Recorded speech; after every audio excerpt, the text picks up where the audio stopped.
আসসালামু আলাইকুম। ভিডিও শুরুতেই আপনাদেরকে একটা অনুরোধ, আমার এই ভিডিওটা সকলে শেয়ার করে দিবেন। এটা সৌদি আরবের একটি খুব বর্তমানে গুরুত্বপূর্ণ একটা খবর। তো আমার এই ভিডিওটা শুরু করার আগে সকলের কাছে অনুরোধ, আমার এই ভিডিওটা সকলে লাইক, শেয়ার এবং চ্যানেলটি সাবস্ক্রাইব করে দিবেন।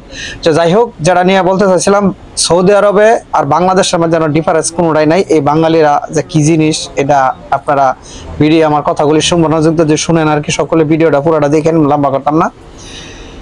এই ইদানিং আজকে 2-3 মাস যাবত, 2-3 মাস যাবত, এটা বেশি না, এই 2-3 মাস যাবত এখন কথা বাড়াইতে গেলে আপনার এটা রাজনীতির জায়গা যাইব গা। তারপর আপনারা শুনতে হইব এটা।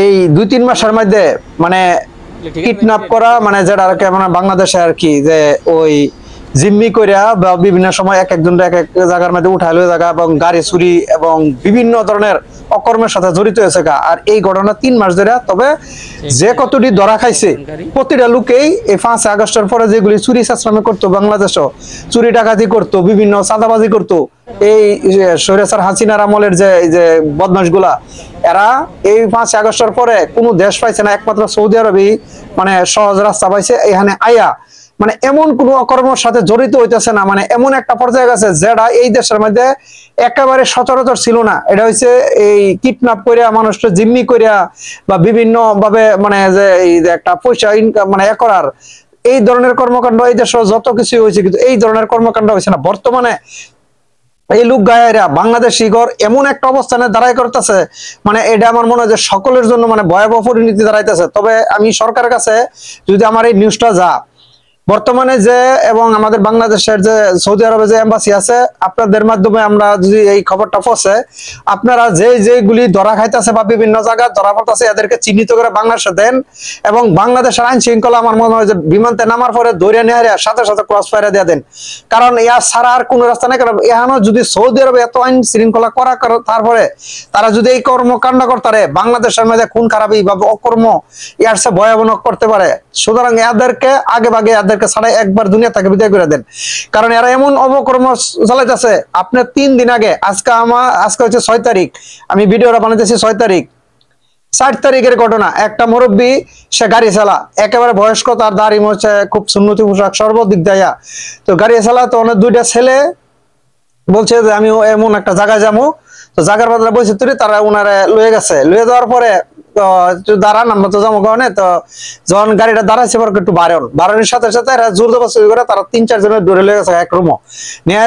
একটা মেয়ে আছে, মেয়ে, তারপরে মেয়েরে একবারে উলঙ্গ, ওই মেয়ে এবং তারে উলঙ্গ করছে, করিয়া ভিডিও বানাইছে, ছবি তুলছে, যা বাংলাদেশের মধ্যে যেগুলি করতো করিয়া ভিডিও করে পরে করতেছে বাংলাদেশ 5 লাখ টাকা আনা আনালে কিন্তু বিভিন্ন ধরনের এই ধরনের।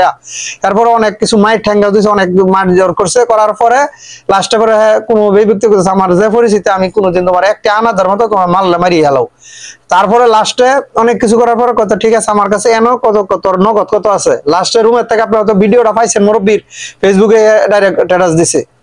তো এই ভিডিওটা তখন কি করছে, পরে কইছে যে ঠিক আছে, যে আমার চাবি নাও, অমুক কমু, আমার এই রুমের মধ্যে চাবিটা তালা খুললে 1000 রিয়াল আছে, তুমি এটা পাইবা, আর যদি বেশি হও তুমি লইও, আমি 1000 রিয়ালই আমার কাছে আছে। তখন কইরা পরে এইভাবে দিছে, আবার ঠিকই হাজার লোক দিয়া পরে ওই জায়গা থেকে 1000 রিয়াল আনছে। পরে রাত সারাদিন পরে রাত অনেক রাত পরে ছাড়ছে। ছাড়ার পরে সে সাথে সাথে আয়া পুলিশের কাছে এই মামলা দিছি। মামলা দেওয়ার পরে সবকিছু উল্লাইছে, পরে কত জায়গা এটা আমরা দেখতাছি। তো এই গত ভোরে, আজকে এই ভোর সকালবেলা যে খবর পাইলাম, তাকে ধরে লাইছি। ধরার পরে সবকিছু হয়েছে যে মোটামুটি তথ্য পাওয়া যাচ্ছে, সব 5 আগস্টের পরে যেগুলি ফলাই আইছে এই দেশে, এরাই করবো এইগুলির মধ্যে। এবং গাড়ি চুরি, যে কঠিন কঠিন জিনিসগুলো করতেছে, যেটা এই দেশের মধ্যে কোন সচরাচর এইগুলি ঘটে না। হ্যাঁ, বাংলাদেশি এমন একটা পরিস্থিতি বদলামের কাছে নিতেছে। তবে এখন আমার বাংলাদেশের যে লোকগুলা যাইতেছে, এটি চিহ্নিত যে সন্ত্রাসী গুলা, এদেরকে আমি বাংলাদেশের সরকারের কাছে অনুরোধ, বর্তমানে আমাদের যে এই একজন সবচেয়ে মানে আছে আমাদের ডক্টর ইউনূস স্যার এবং যে স্বরাষ্ট্রমন্ত্রী উনিও সবচেয়ে ভদ্রলোক। আমার মনে হয় যে এদের বিচারটা আমরা কঠোরভাবে এবং শুধু এদের না, বাংলাদেশে যে সমস্ত চাঁদাবাজ চুরচুটা আছে ডাইরেক্ট আপনারা একদম ক্রস ফায়ারে দেন। আর যে আপনারা অনেক খালি বলেন যে মুভ হইতেছে, মুভ করতেছে, যে গণফিটিংতে পাবলিকে মারাতেছে, আপনাদের বিচারের এই সমস্ত দুর্বলতার কারণে পাবলিক নিজের হাতে তুলে নিতেছে আইন শৃঙ্খলা। কারণ আপনারা যেগুলি সাদাবাজ চুরচুটা আছে এটি ধরলে আবার গেরা পিছন থেকে বাড়ি আয় পড়ে, এই যে অকর্ম সেই কর্ম আরো বাইরে জায়গা। জনগণ তাদের নিরাপত্তার জন্য তারা নিজেরাই যারা যাদের দরকার বা গণদোলা যায় বা যন্ত্রণ শেষ, কেন মোপ টপের কিছু নাই। যতদিন আইন শৃঙ্খলা সঠিক ভাবে মানে এরা চলমান থাকবো তখনকার সময় আর এতো না। কারণ আইন শৃঙ্খলা সঠিকভাবে প্রয়োগ না করার কারণে আজকে এই আইন শৃঙ্খলা এরকম দুর্বল হইতেছে এবং বিভিন্ন ধরনের মানুষ অকর্ম, সাধারণ লোক অকর্মের মধ্যে জড়া যাইতেছে। আজকে যদি আইন শৃঙ্খলা করা থাকতো তাহলে এরকম হইতো না। তো যাই হোক, আমি ওইদিকে গেলাম না। তবে আপনাদেরকে বলি, এই যে সুরসুরটা গেলো হয়তো আপনারা সকলে ফেসবুক ইউটিউবে সবসময় মরেছেন, এই জায়গা থেকে আপনারা ক্লিপ নিয়ে আপনারা এয়ারপোর্টের মধ্যে করেন, এরা এয়ারপোর্টে নামার সাথে সাথে এদেরকে গ্রেপ্তার করেন, এদেরকে নিয়ে ডাইরেক্ট শুট করে দেন। কারণ এরা দেশ ও বিদেশ অল ইয়ার লাগে এরা ভাইরাস, এরা দেশের শত্রু, এরা বিদেশের শত্রু, এরা কোনো জাতির শত্রু। এরা কোনো আত্মা না, এদের কোনো ধর্ম না, এদের কোনো ইয়া নাই, এদেরকে ডাইরেক্ট ইয়া করে দেন। আসসালামু আলাইকুম।